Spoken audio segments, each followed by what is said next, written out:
sa Diyos at sa kanyang Panginoon. Sa lingkong ito, pinagkakilala namin ang Panginoon ang kasulatan para sa mga lingkong. Inaanyayahan tayo ng Diyos upang ang lahat ng mga kapatid na nasa loob ng Panginoon. Pagkos, ipanalangin sa magulog ng mga pagkakalutunay ang Panginoon ay lumulila sa inyong mga. Tayo ay sa iyo para sa susunod.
Simulan natin ang pagdiriwang sa ngalan ng Ama, ng Anak, ng Espiritu Santo. Amen. Ang pagpapala ng ating Panginoong Jesucristo, ang pag-ibig ng Diyos Ama, at ang pag-ipagkaisa ng Espiritu Santo, naway sa inyong lahat. At sa inyo. Magandang umaga sa inyong lahat. Pagdiin natin ang bawat isa ng magandang umaga.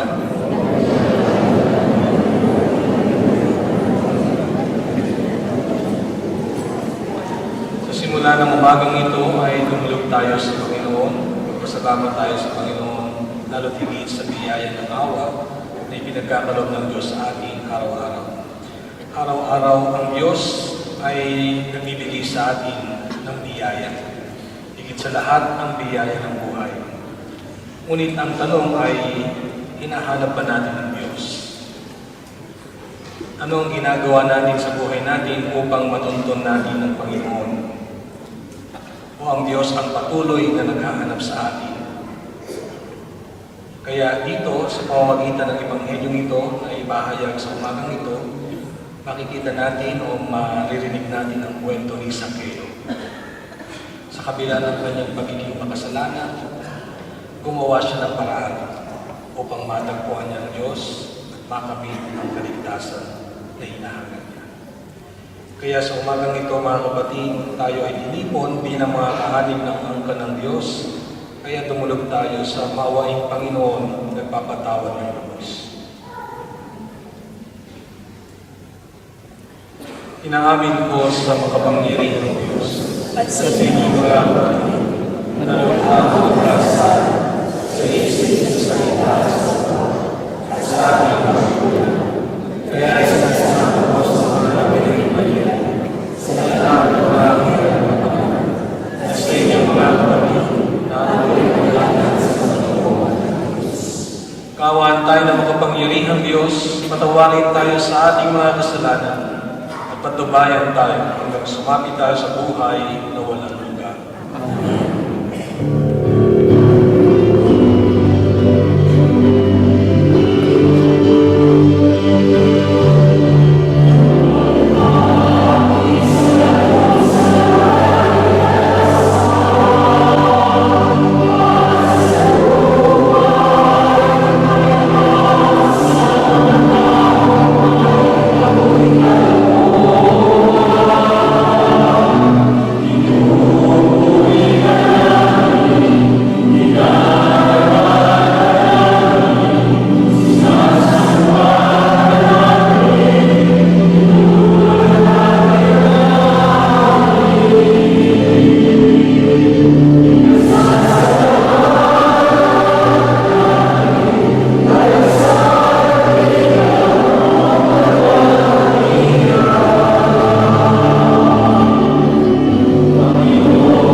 Dalangin tayo.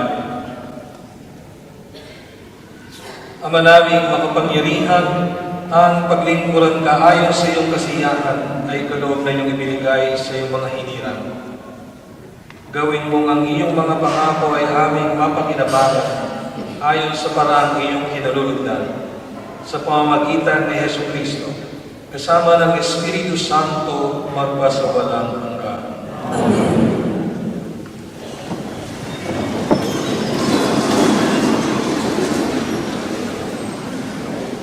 Sa unang pagbasa, binibigyan ng Diyos ng panahon ang lahat ng tao para makapagsisi sa kanilang mga kasalanan dahil hangad niya ang ating kaligtasan.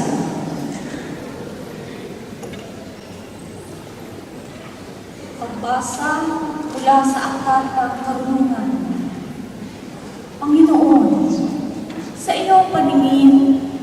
daigdig ay para lamang isang butil ng buhangin na di halos makatiwas ng libangan.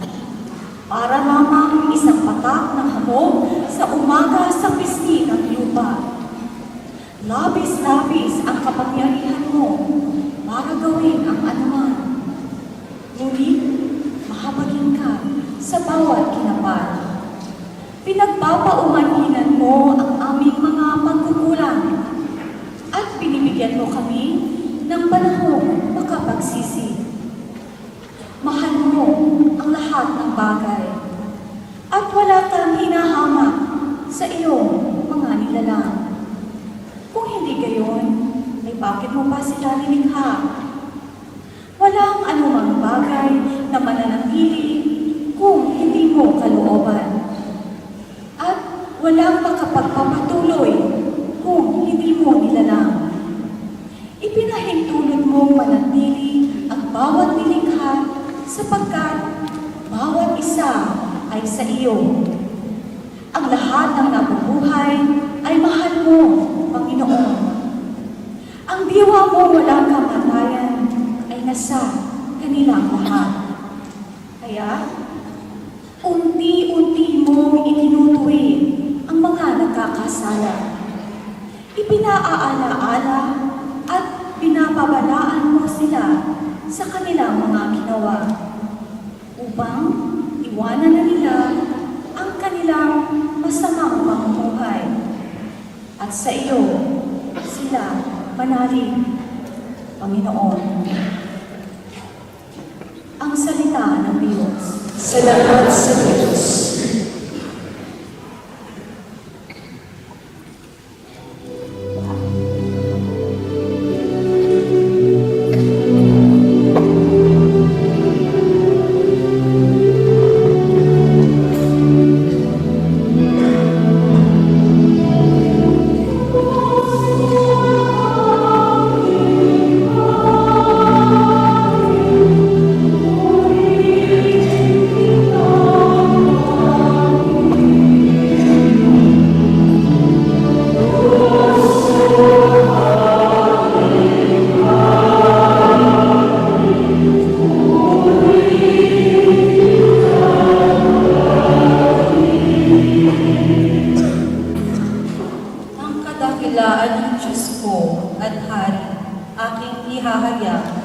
Di ko titigilan magpakailanman ang magpasalamat. Aking pupurihin, pasasalamatan siya araw-araw. Di ako titigil ng pasasalamat magpakailanman.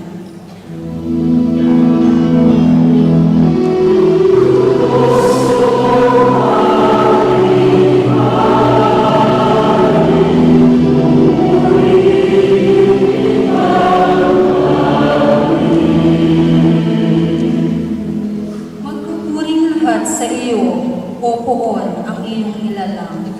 Lahat mong nilikha ay pupurihin ka, masasalamatan. Babanggitin nilang tunay na dakila ang iyong kaharian at ibabalitang tunay kang dakila makapangyarihan.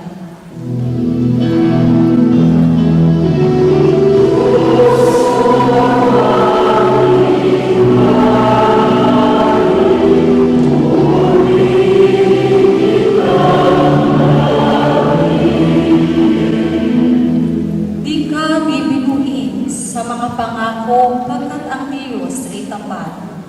Ang kanyang ginawa, kahit ano ito ay mabuting lahat. Siya'y tumutulong sa lahat ng tao na may suliranin. Yaong inaapi, inaalis niya sa pagkagupit.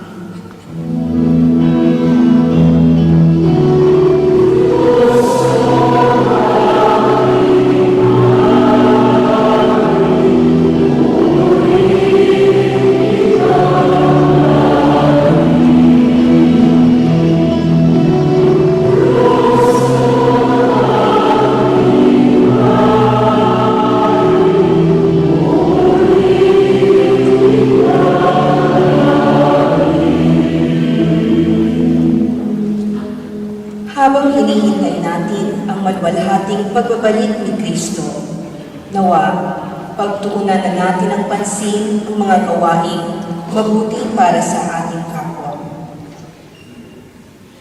Pagbasa mula sa ikalawang sulat ni Apostol San Pablo sa mga taga-Tesalonica. Mga kapatid, lagi namin kayong isinasama sa aming mga dalangin sa Diyos na naway maging dapat kayo sa pagtatawag niya sa inyo at ipagkaloob nawa niya sa inyo sa pamamagitan ng kanyang kapangyarihan ang lahat ng mabuti ninyong hangarin at lubusin ang inyong mga gawang bunga ng pananampalataya. Kung magkagayon, mabibigyan ninyo ng karangalan ang pangalan ng ating Panginoong Hesus. At kayo naman ay bibigyan din ng karangalan ayon sa kagandang loob ng Diyos at ng Panginoong Hesukristo. Tungkol naman sa pagparito ng ating Panginoong Hesukristo at sa pagtitipon niya sa atin, ipinamamanhig namin sa inyo, mga kapatid, na huwag kayong magugulat agad o mababahala sa balitang dumating na ang araw ng Panginoon. Huwag kayong maniniwala kahit sabihin nila ito'y hula o pahayag o kaya'y sulat na galing sa amin. Ang salita ng Diyos. Salamat sa Diyos. Tayo po ay magsitayo bilang pagtutugay sa mabuting balita ng Panginoon.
Ang mabuting balita ng Panginoon ayon kay San Lucas. Papuri sa iyo, Panginoon. Noong panahon iyon, pumasok si Jesus sa Jericho at naglakad sa kabayanan.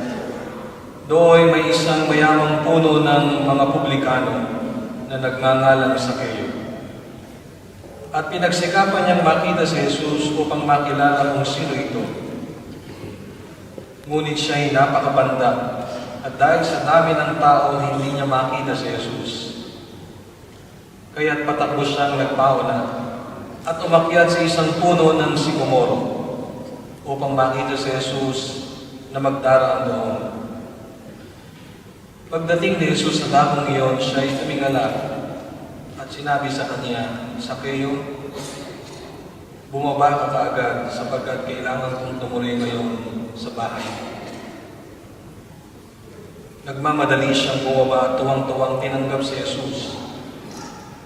Lahat ng nakakita nito ay nagbulong-bulungan.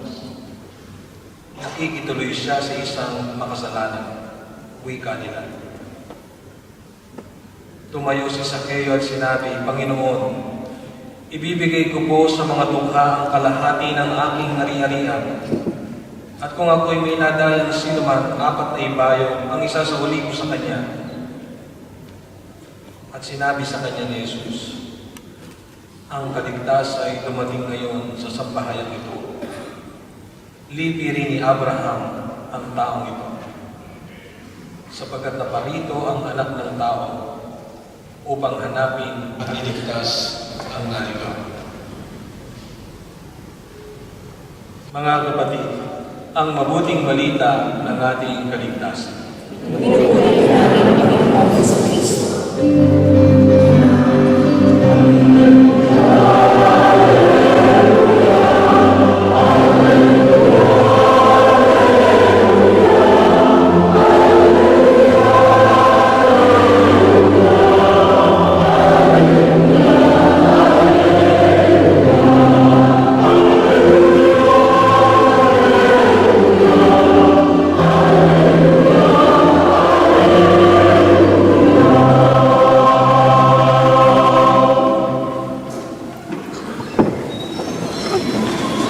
Magandang umaga sa inyo lahat. Patiin natin muli ang bawat isa ng magandang umaga. Sa magandang umaga, sapagkat maganda ang balita ng Panginoon sa umagang ito sa pamamagitan ng Ebanghelyo na ipinagkaloob sa atin, ipinahayag sa atin ng simbahan. So sa umagang ito ay dalawang bahagi ang ating bibigyan diin. Una ay ang mensahe ng Ebanghelyo na binasa natin. At ikalawa ay bibigyan ko ng maiksing masasabi nating pagpapalalim ng karunungan natin patungkol sa tinatawag na Jubilee Year. So ang Jubilee Year, kung din niyo alam, tayo ay napapaloob sa taon ng Jubileo ng Awa. Kaya yung ating entrance song kanina, ito ang tema ng tinatawag na taon na ito, ang awa ng Ama. So dapat tayong maging maawain, mahabagin tulad ng Ama. Kaya bibigyan ko ng pansin bago magtapos ito sa susunod na buwan ng November 20 ay magtatapos ang Jubilee Year. Kaya kailangan natin malaman ang kahalagahan ng tinatawag na Jubileo ng Awa na inihayag ng simbahan. So sa unang bahagi, tingnan natin kung ano ang mensahe ng Ebanghelyo na binasa natin. So palagay ko po, lahat tayo ay, we are all familiar in the story of Zacchaeus. Maaari yung iba sa inyo ngayon lang narinig ang kwentong ito. Pero ito ay a famous story in the Bible na kahit ang pangkaraniwang Kristiyano ay alam ang kwentong ito. At ito ang kwentong madaling tumatak sa isipan natin at sa damdamin natin. So ano ang kwentong ito? Noong panahong iyon ay pumasok si Jesus sa lungsod ng Jericho. At doon, may isang mayamang puno ng mga publikano. So dalawang bagay. Mayaman siya at ikalawa, puno o pinuno ng mga publikano. So mayaman. So lahat nasa sa kanya. Ikalawa, meron siya tinatawag na lugar sa pamayanan noong panahon na yun. Siya ang puno ng mga publikano. So ano yung mga publikano? Sinabi natin last week. They are the tax collector. So he is not just a simple or simply a tax collector. Ngunit siya ay isang pinuno. So lahat ng buwis ibinibigay sa kanya. So mayaman siya. Pero sa kabila ng pagiging mayaman niya at pinuno ng mga publikano, narinig niya ang patungkol kay Kristo. Kaya nung mabalitaan niyang dadaan si Kristo doon sa bayan, sa kabayanan ng Jericho, nagmadali siya sapagkat nais niyang makita si Jesus. Ngunit ayon sa kwento ng Ebanghelyo, anong problema niya? Siya ay napakaliit. So sa salita natin, sabi dito, napakapandak. So pandak na, napaka pa. So kung may pandak, mas maliit pa sa pandak. Pero dahil si Zacchaeus, sa hangad niyang makita ang Panginoon, isang mayaman, isang puno ng mga publikano, sa hangad niya na makita ang Panginoon, anong ginawa niya? Iniwan niya ang kahihiyan. Umakyat siya sa puno ng sycamore. So kung kayo napunta sa Holy Land, pinupuntahan yung lugar na yun, no, sa Jericho. At ipapakita sa inyo riyan ang puno ng sycamore, so malaking puno. No? At doon sa lugar ng Jericho, nandun yung puno. Hindi ko alam kung yung talaga yung punong inakyatan niya. At may bakod ng mga baka, hindi ka makakapasok. So iniwanan niya ang kahihiyan niya sa kabila ng pagiging mayaman at ganoon din sa kabila ng pagiging pinuno ng mga publikano. Umakyat siya sa puno. Maaaring pinagtatawanan siya ng mga tao. Ngunit sa hangad ni Sakeo na makita ang Panginoon, ginawa niya yun. At doon, dumaan si Jesus. At nung dumaan si Jesus, tumingala siya sa puno. Nakita niya si Sakeo. Nagkatinginan sila. Kaya may tumatawag sa tuloy.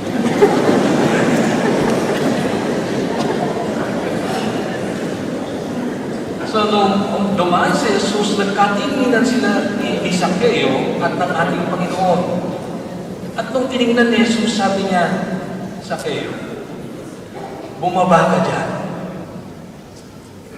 Nais kong pumunta sa iyong tahanan. Ngayon, nais makita sa Sakeo ang ating Panginoon, hindi niya inaakala na sa bahay pala niya pupunta ang Panginoon. Kaya tuwang-tuwa siyang bumaba. At anong ginawa niya? Inanyayahan niya ang Panginoon sa kanyang tahanan, pinapasok, at pinakain. Ngayon, may nagbulong-bulungan. Narinig ng Panginoon ang Sakeo. Nakikituloy siya sa bahay ng mga makasalanan. You see how the people judge. They easily judge a person. At ang judgment nila, isang makasalanan. Ngunit nung marinig ni Sakeo yun, anong sinabi niya? Tumayo siya at sabi niya, Panginoon, ang kalahati ng aking kayamanan ay ibibigay ko sa mahihirap. Tingnan niyo yung ginawa niya. Ang kalahati ng aking kayamanan, ibibigay ko sa mahihirap. At kung ako'y may nadayang sinuman, ibabalik ko ng ika-4 na ibayo. So, ibinigay niya ang kanyang kayamanan. At pagkatapos noon, anong sabi ng Panginoon? Lipirin ni Abraham ang taong ito. Sapagkat naparito ang anak ng tao upang hanapin at iligtas ang naligaw. So, anong nangyari? Si Sakeo ay naligtas. Nakamit niya ang kaligtasan dahil sa paghahanap niya at pagkatagpo sa ating Panginoon. Ngayon, ano ang tinatawag na aral ng Ebanghelyo? Maaaring tayong lahat ay kumakatawan kay Sakeo.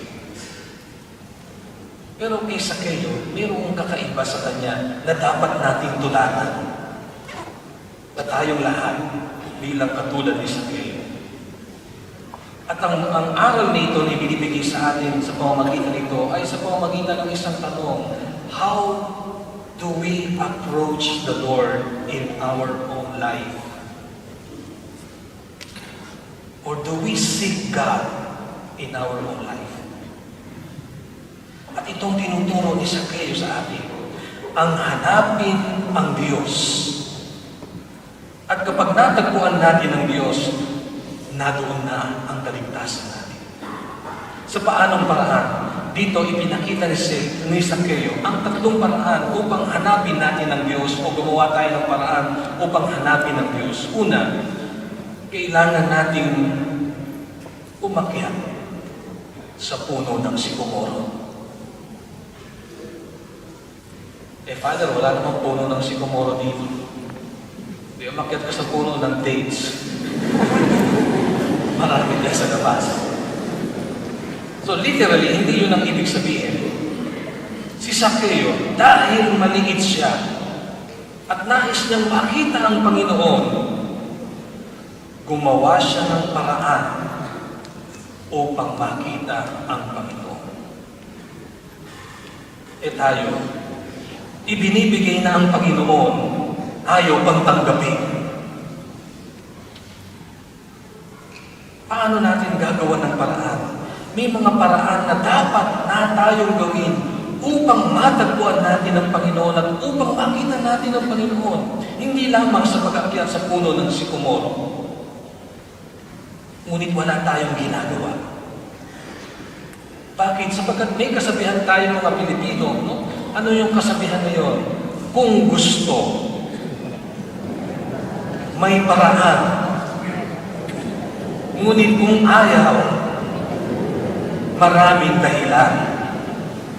Kaya yung iba, hindi nagsisimba. Bakit?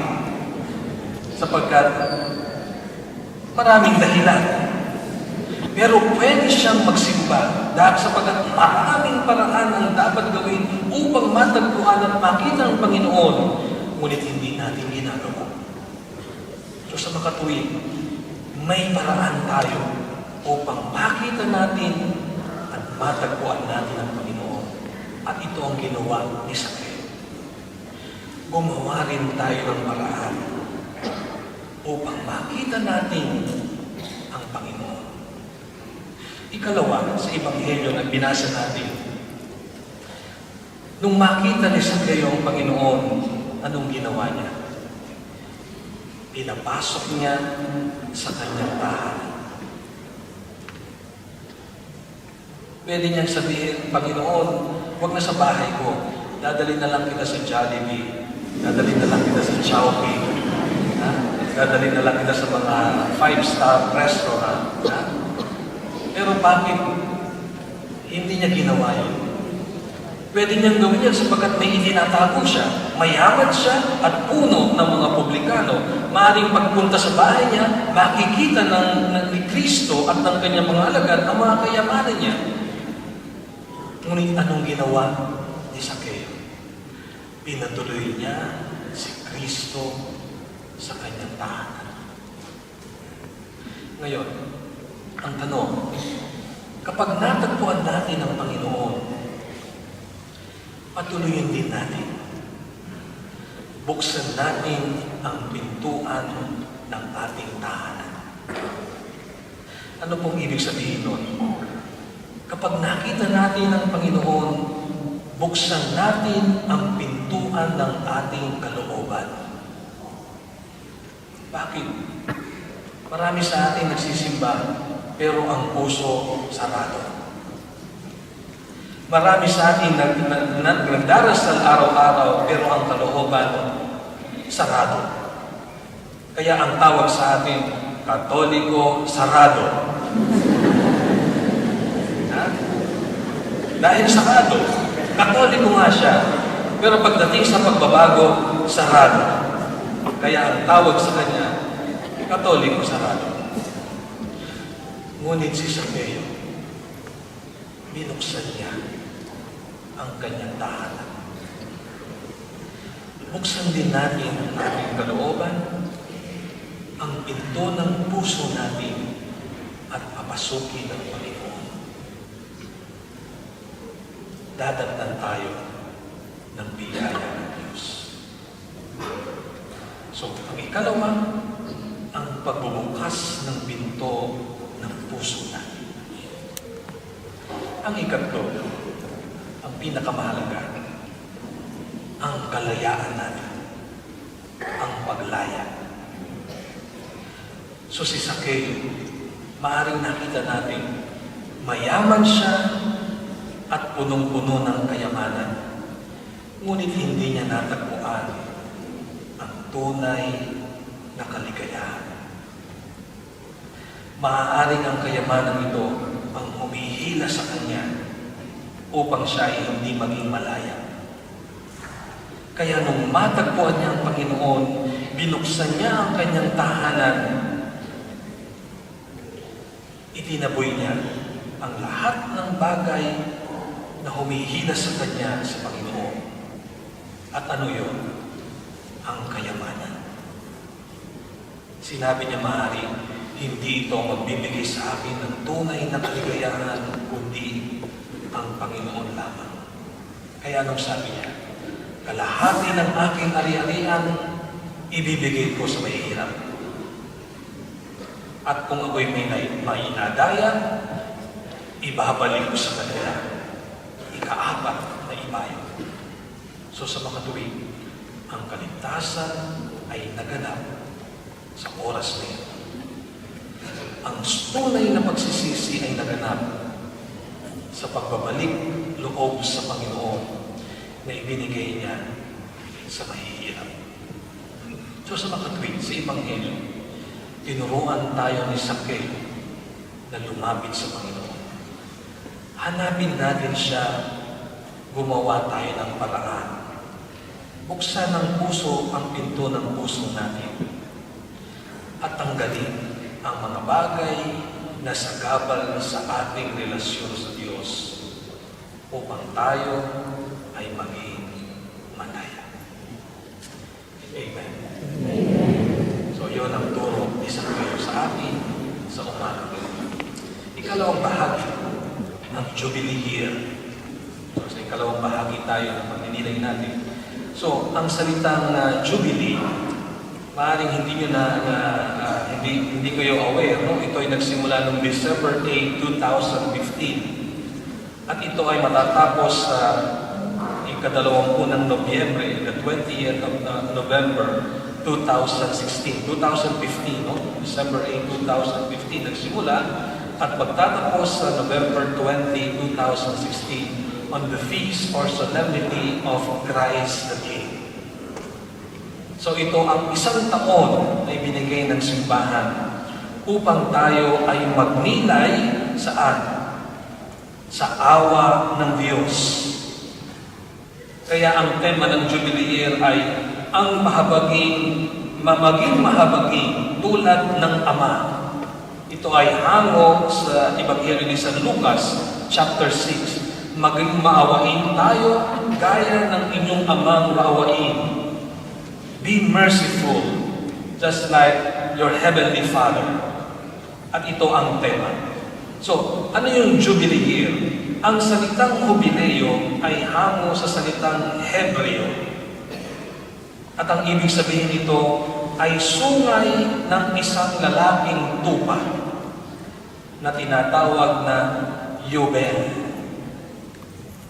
So, yung sungay ng lalaking tupa, ito ay ginagawang trompeta. No? At kapag ito ay pinatugtog noong panahon na yon, may mahalagang tinatawag na declaration. Kaya makikita mo kapag nanood ka ng movies o in the Old Testament time, merong mga yubel na yon o yung tinatawag na jubileo o yubel. At ito ay pinatutugtog nila. Ibig sabihin, may mahalagang sasabihin ang hari. So, ang jubileo, ito ay ipinaghiriwang ng simbahan pangkaraniwang tuwing 25 years or 50 years. Kaya meron tayong tinatawag na Silver Jubilee.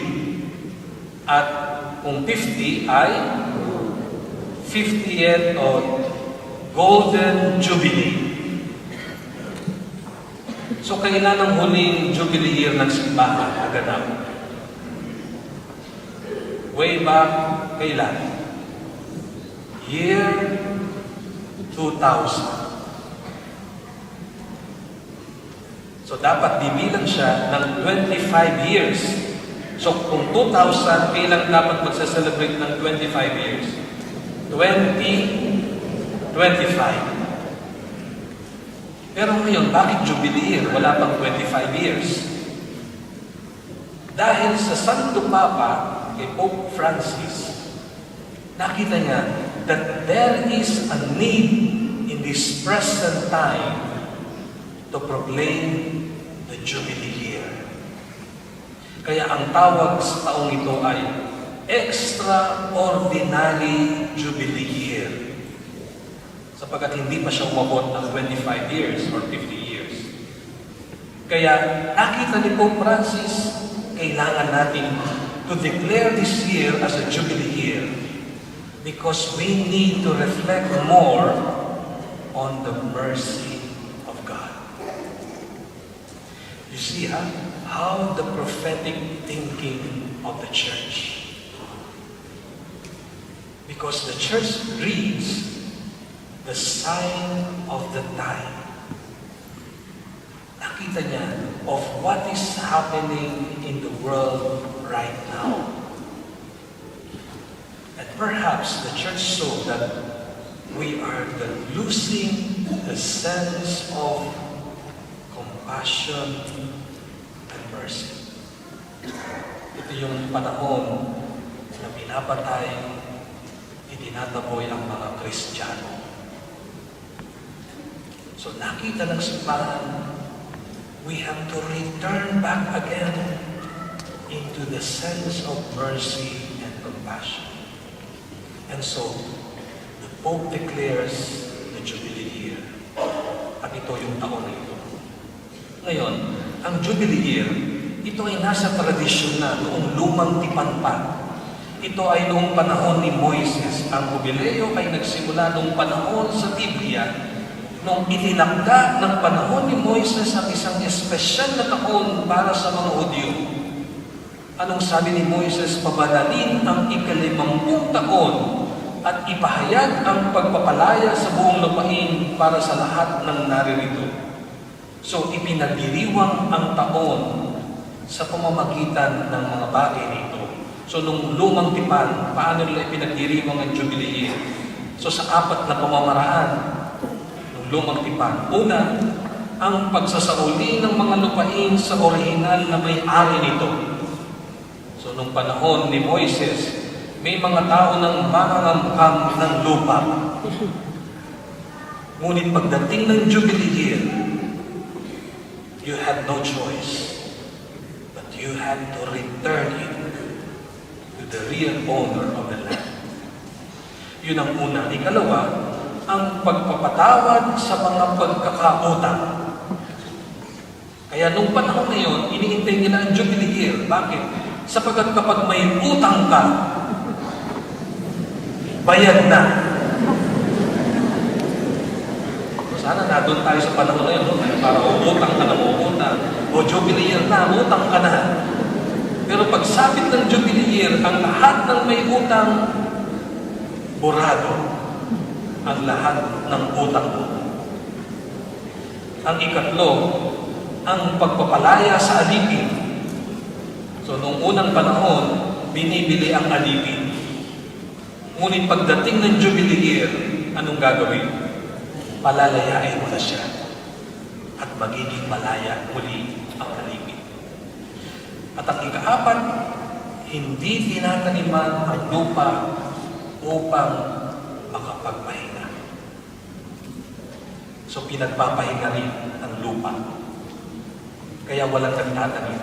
But they are preparing before the coming of the Jubilee year. Especially yung 50 years. So, yun ang ginagawa nila during the Jubilee year.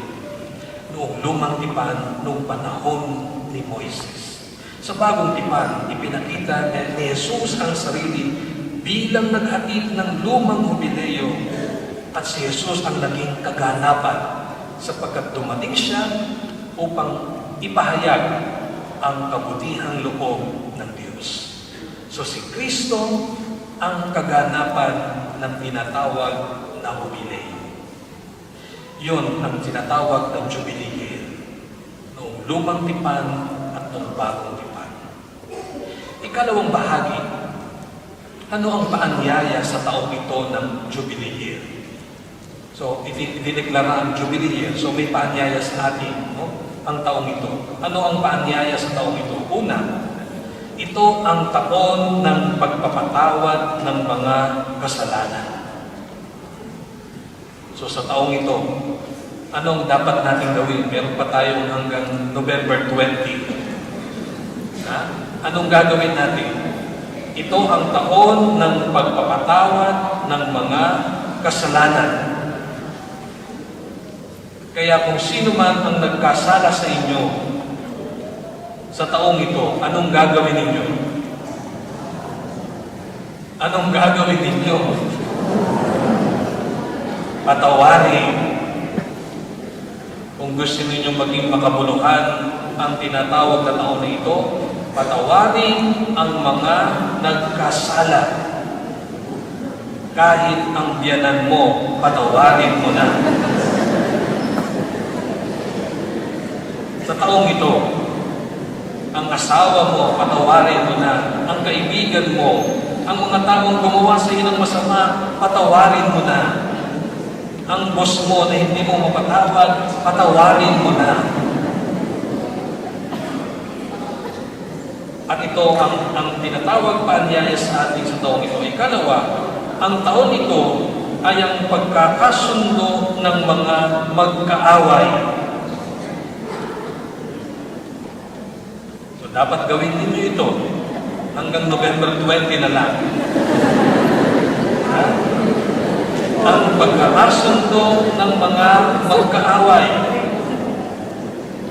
Sapagat kapag hindi kayo nagkasundo sa November 20, mamamatay kayo pa rin.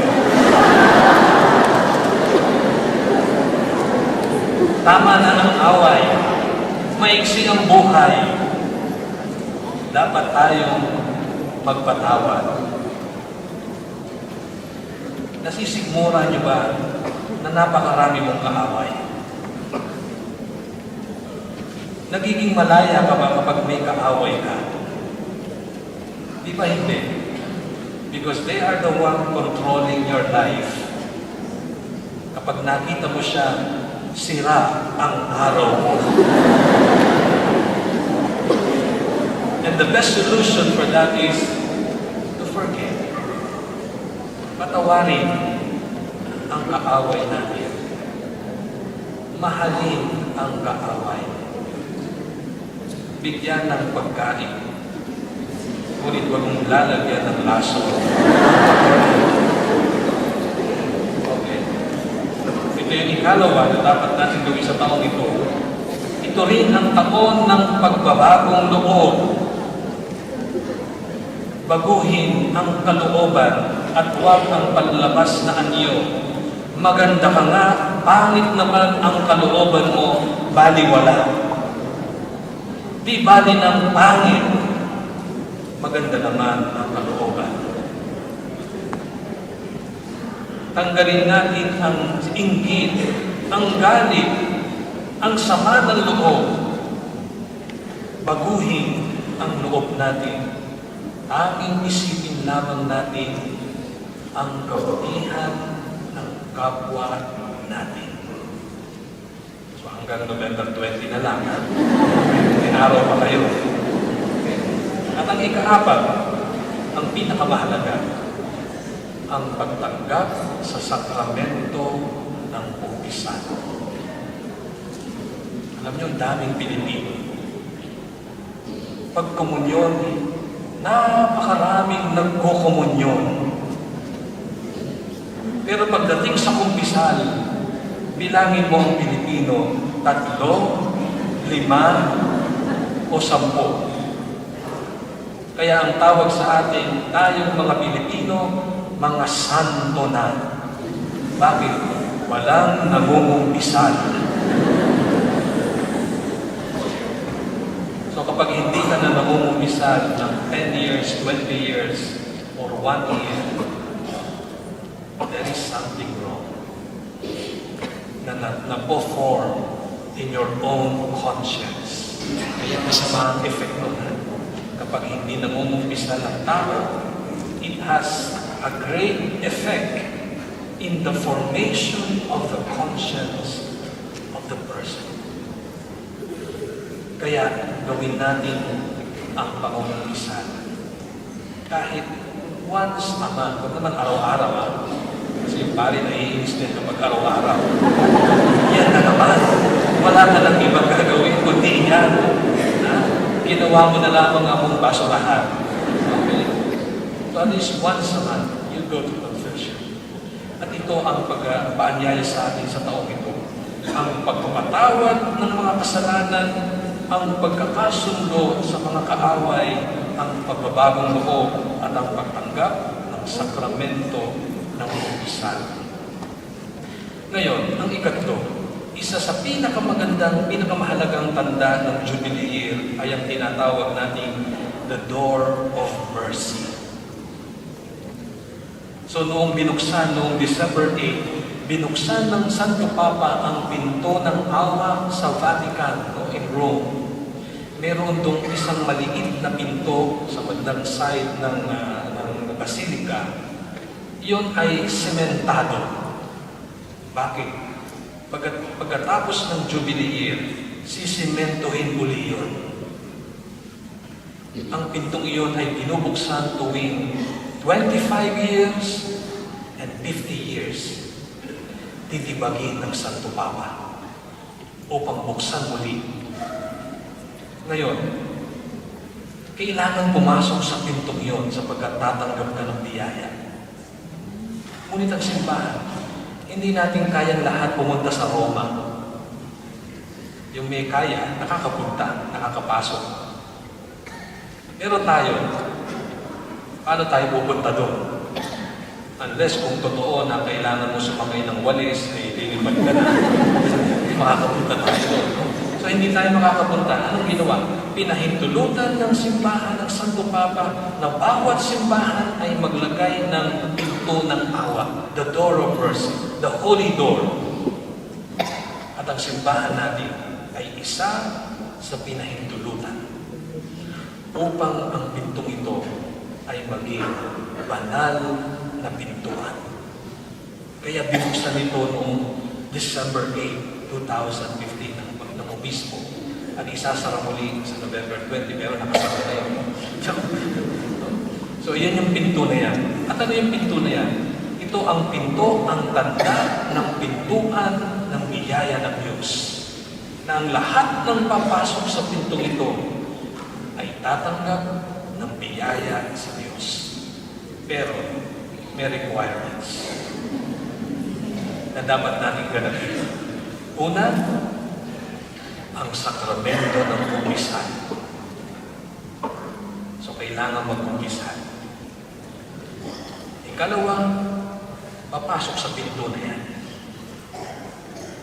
Ikatlo, ang pagdarasal ng pagpapahayag ng ating pananampalataya o profession of faith that I believe in God. At ang ikaapat, ang pananalangin para sa intensyon ng ating Santo Papa. One Our Father, one Hail Mary, and one Glory. At kapag nagawa mo yun, tatanggap ka ng biyaya. At anong biyaya ito? Ito yung tinatawag ng simbahan, the plenary indulgence. So, ang Santo Papa lamang pwedeng mag-grant no? So, anong ibig sabihin ng plenary indulgence? No? So, sa simpleng analogy of the plenary indulgence, no? Kung tayo ay nagkumpisal, pinatawad ng kasalanan natin. Pero meron pa rin tayong dapat pagbayaran. Diba? Halimbawa, isang kabataan, hindi pumasok. Okay, pinatatawad kita. Pero dahil hindi ka pumasok, grounded ka for 1 month. Anong ibig sabihin ng grounded? Kukuryente. Hindi ka pwedeng lumabas ng bahay. Tanda ng disiplina. Ngayon, ang plenary indulgence, ang bawat kasalanan, there is an equivalent day of stay in purgatory later on. Halimbawa, nagnakaw ka. Nangumpisal ka, pinatawad ka. Napatawad ang kasalanan mo, pero kailangan mong pagbayaran ito ng 500 years in purgatory. 500 years in purgatory. But because of the plenary indulgence, at ginawa mo yung mga bagay nito, confession, in the door of mercy, profession of faith, and tinatawag na intention of the Holy Father, yung 500 years will be erased. Tatanggalin. At hindi ka na mananatili sa purgatorio ng 500 years. So yun yung plenary indulgence. Kaya mayroong plenary, mayroong partial indulgence. Maaring 2 years lang, 5 years lang, o 100 years. But this one, granted by the Holy Father, plenary indulgence. Buburahin lahat upang tanggapin mo ang awa ng Diyos. Amen. So ngayon, gusto niyo bang tanggapin ang plenary indulgence? Yung iba ayaw. Bahala kayo. Kami nasa langit na, ikaw nasa purgatorio pa. Okay? So, sa susunod na linggo, gagawin natin yun. Bubuksan natin ang holy door. At lahat tayo, sama-samang papasok sa pintuang ito. Kaya next week, bawal pumasok sa maliliit na pinto. Papasok tayong lahat sa banal na pintuang ito ng simbahan. Pero, before that day, kailangan ninyong mag-kumpisal. Kumpisal. Ang kumpisal sa simbahan ay Monday, Tuesday, Wednesday, 7 p.m. ng gabi dito sa loob.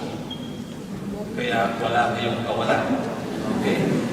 At kung nakaligtaan ninyo, pwede ninyong lapitan ng mga pari at pangumpisal sapagkat gusto ninyong pumasok sa banal na pintuan. Okay? So next week, magsisimula tayo ng 7 o'clock o right after the Mass sa labas. Pati ako papasok. Okay? At sama-sama tayo papasok sa pintuan ng awa ng Panginoon upang tanggapin ang plenary indulgence na ipinagkaloob ng simbahan. Amen. Sa pamamagitan nito, damahin natin ang awa ng Panginoon. Palain tayo lahat ng Panginoon.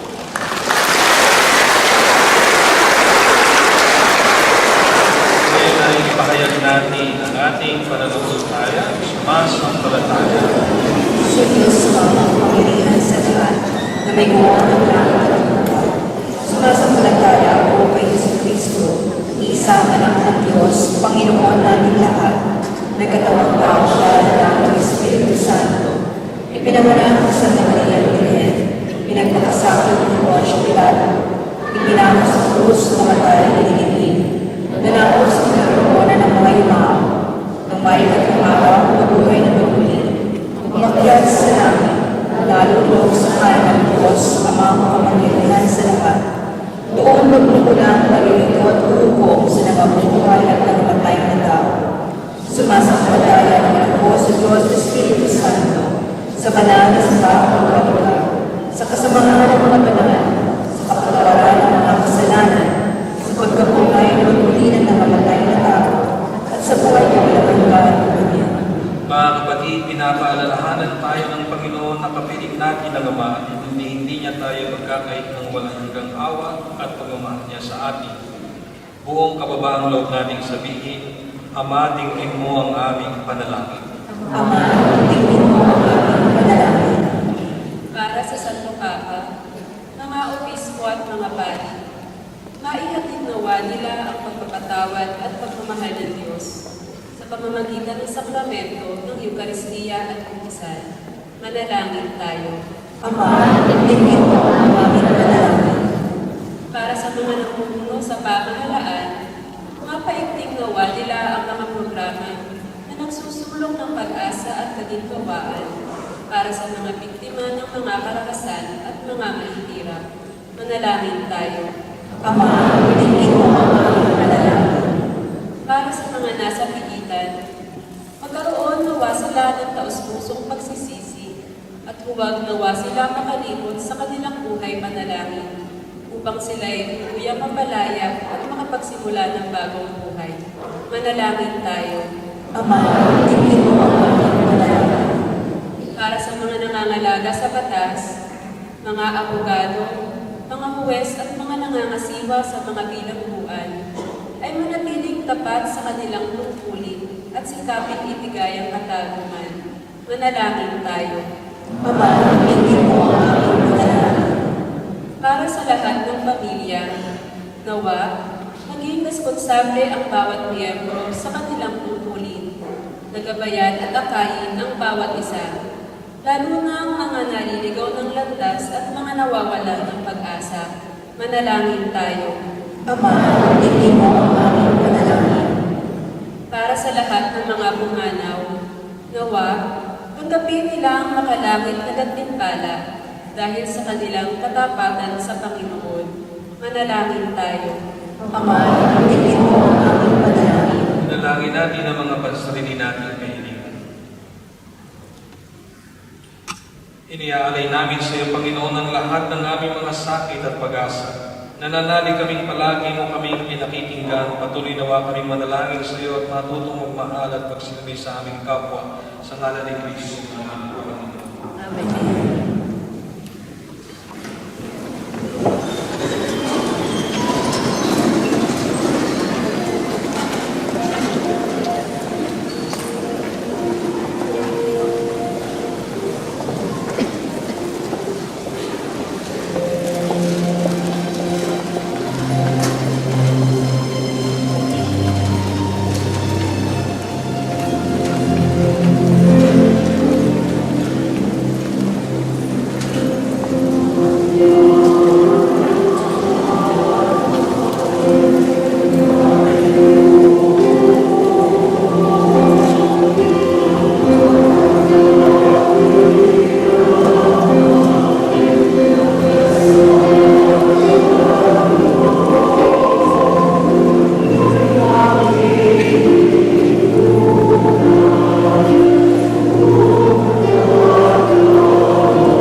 Manalangin kayo mga kapatid upang ito ating pag-ahain ay kalugdan ng Diyos sa mga kapapangyarihan.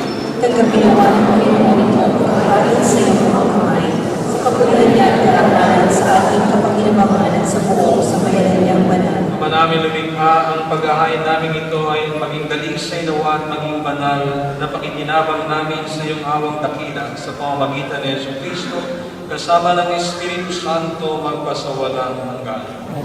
Sumayin niyo ang Panginoon. Itaas sa Diyos ang inyong puso at diwa. Salamatan natin ang Panginoong ating Diyos. Manaming mga pangyarihan tuloy nga marapat na ikaw ay aming pasalamatan sa pamamagitan ni Yesu Kristo na aming Panginoon. Sa dakilang pagtubos niya sa amin, ang kasalanan at kamatayan aming pasanin ay binalikan niya upang kami palayain at maitampok sa iyong luningning. Siya ang nagtanghal sa amin bilang libing hinirang, pari at haring lingkod ng iyong kamahalan. Mula sa kadiliman kami iyong tinawag upang makasabit sa iyong liwanag bilang iyong angkan, may tungkulin maglahat ng iyong dakilang pag-ibig sa lahat. Kaya kaysa ng mga anghel na nagsisiyawit ng pagpuri sa iyo ng walang umpay sa kalangitan, kami nagbubunyi sa iyong kadakilaan.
Maging katawan na dugo ng aming Panginoong Yesu Kristo.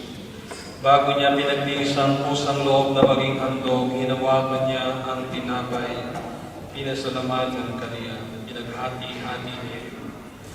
Iniyabot sa kanyang mga alagad at sinabi, tanggapin ninyong lahat ito at kanin. Ito ang aking katawan na iahandog para sa inyo.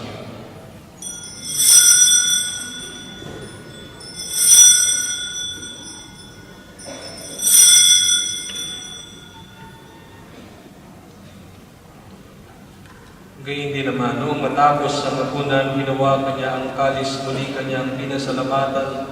Iniabot niya ang kalis sa kanyang mga alagad at sinabi, tanggapin ninyong lahat ito at inumin. Ito ang kalis ng aking dugo ng bago at walang hanggang tipan. Ang aking dugo na ibubuhos para sa inyo at para sa lahat sa ikapagpapatawad ng mga kasalanan. Gawin ninyo ito sa pag-aalaala sa akin.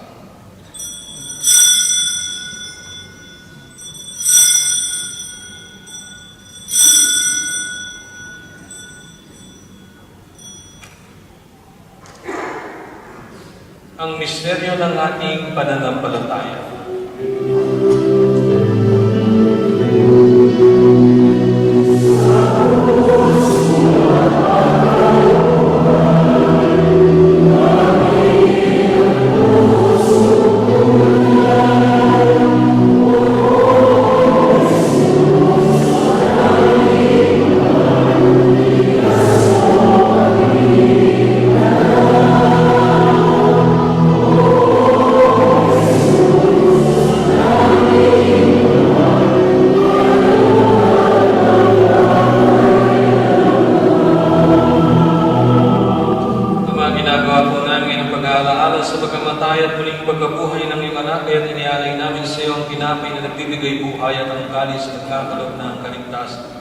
Kami nagpapasalamat dahil kami yung minarapat at tumayo sa harap mo para maglingkod sa iyo. Sinasama namin kami magsasalo-salo sa katawan at dugo ni Kristo ay mabuklod sa pagkakaisa sa pamamagitan ng Espiritu Santo.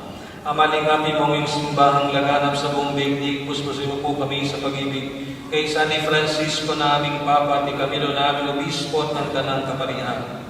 Alalahanin mo rin ang mga kapatid naming nahimlay ng may pag-asa sa lay mo rin umubuhay, gayon din ang lahat ng mga pumanaw. Kaawaan mo po sila at patuloyin sa iyong kaliwanagan. Kaawaan mo at pagindapatan kaming lahat na makasalo sa iyong buhay na walang wakas. Kaysa ng Malabirheng Maria na ng Diyos, kaysa ng mga apostol at ng lahat ng mga banal, na namuhay din sa daigdig ng kalugod-lugod sa iyo, may pagdiwang nawa namin ang pagpupuri si kararangal mo sa pamamagitan ng iyong anak na aming Panginoong Yesu Kristo. Sa pamamagitan ni Kristo kasama niya at sa Kanya, ang lahat ng parangal at papuri sa iyo, O Diyos Amang makapangyarihan, kasama ng Espiritu Santo, magpasawalang hanggan.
Samantala namin pinananabikan ang dakilang araw ng pagbabahayag ng tagapagligtas namin si Yesu Kristo.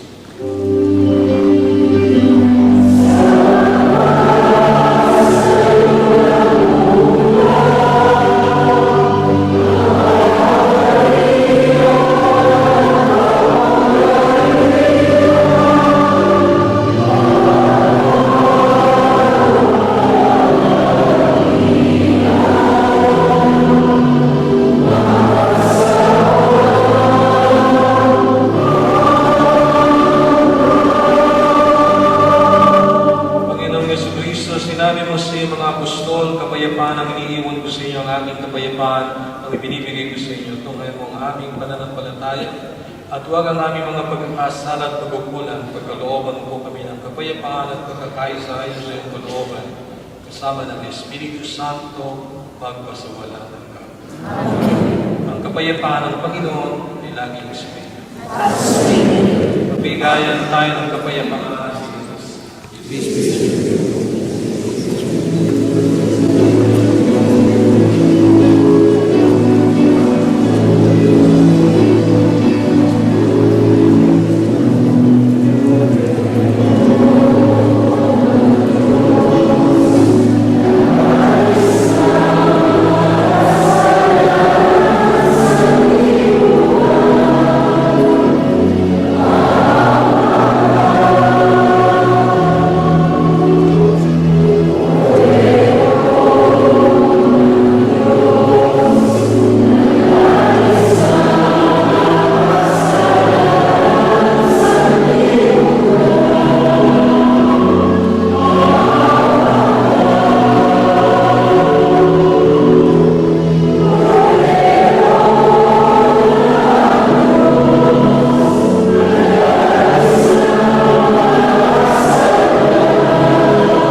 Kordero ng Diyos, ikaw nag-aalis ng mga kasalanan ng sanlibutan, mapalad ang mga inanyayahan sa kanyang piging.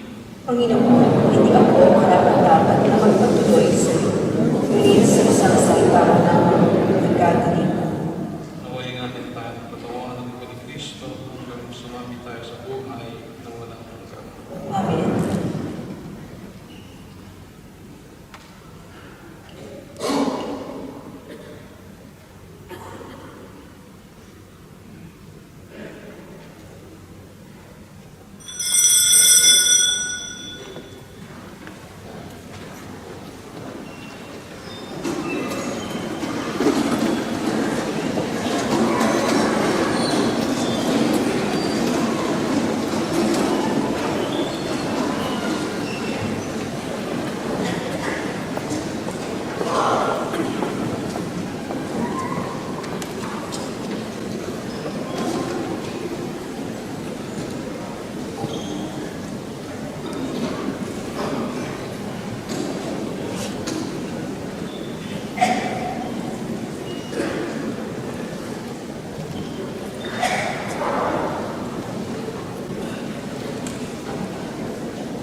Tayo po'y magsitayo.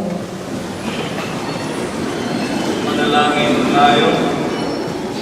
Ama naming mapagmahal, magkaroon nawa ng karagdagang bunga ang iyong ginampanan sa aming banal na pakikinabang upang sa aming pagsasalo maging handa kaming tumanggap sa katuparan ng pangako sa pamamagitan ni Jesucristo kasama ng Espiritu Santo mapa sa walang hanggan. Amen. Muli po tayo magsitayo. Church announcements. The Charis Arabia October issue is now available. Those who have subscribed could collect their copies from the bookstore and or the parish office. Others can buy a single copy for 10 reals. The Feast of All Saints' Day will be celebrated on 1st November, Tuesday. All masses will be as usual, but in the main church. The All Souls' Day will be commemorated on Wednesday, 2nd November, and there will be 6 masses, all in English. Morning timings will start at 5:30, 7:30, and 9 o'clock a.m. at the Sacraments Chapel. Evening masses will start at 4:30, 6 p.m., and 7:30 p.m. here at the main church. There will also be a mass at the Dukhan Cemetery, which will be at 3:30 p.m. We encourage parishioners to attend this mass at Dukhan, and the church is organizing a transport. The bus will leave from the church at 2 o'clock p.m., and those who would like to avail this arrangement, please register your name at the parish office on or before the 31st of October, that is a Monday. The first Saturday is a Marian devotion that will be on November 5. We invite all parishioners to participate in this devotion after the 7 o'clock Mass. The church hymnal is also available for sale at the parish bookshop and the parish office. The cost of the book is 25 reals. The next marriage preparation course will be held on Friday, November 11 at 7:30 a.m. to 5:30 p.m. at the Seraphic Hall. Thank you. Inayayahan ko yung mga may birthday. Please all stand. Birthday, happy birthday. Manalangin natin sila. Mapagpala at mahabaging Diyos, hinihiling ko namin kapaspasan mo ang mga kapatid namin na nagdiwang ang pagdiriwang ng kanilang karawang mo. Ipagpalayo ko sila at bigyan ng katagal ng pag-ubay at pag-ibig na ganap na nagmumula sa iyo. Kasbasan mo rin po sila, ganun din ang kanilang mga itinataguyod ng mga pamilya. Naway ingatan mo rin po sila sa mga sa puna at ganun din sa patatagan ng kalooban sa kabila ng mga pagsubok sa buhay. Ang lahat ng ito hinihiling namin sa pamamagitan ni Yesu Cristo, kasama ng Espiritu Santo, magpasawalang hanggan.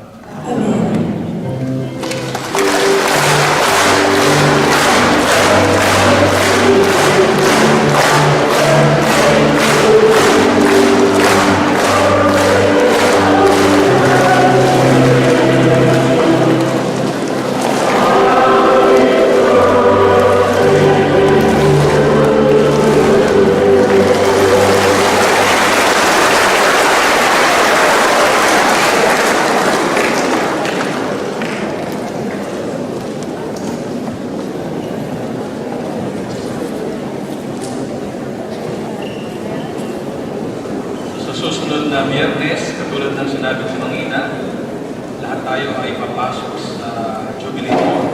So magsisimula tayo sa labas ng simbahan ng around 7 to 7:15 p.m. doon sa labas. Gagawin natin ang pagpasok sa loob ng simbahan at ang simula ng misa ay gaganapin natin kapag tayo lahat ay nakapasok na sa Jubilee Hall. Pero ang requirements ay napakahalaga.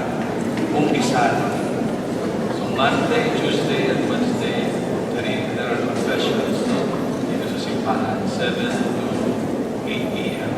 So not necessarily sa akin lahat, o kayo kayang lahat, isa rin na umamatay ako muna sa inyo.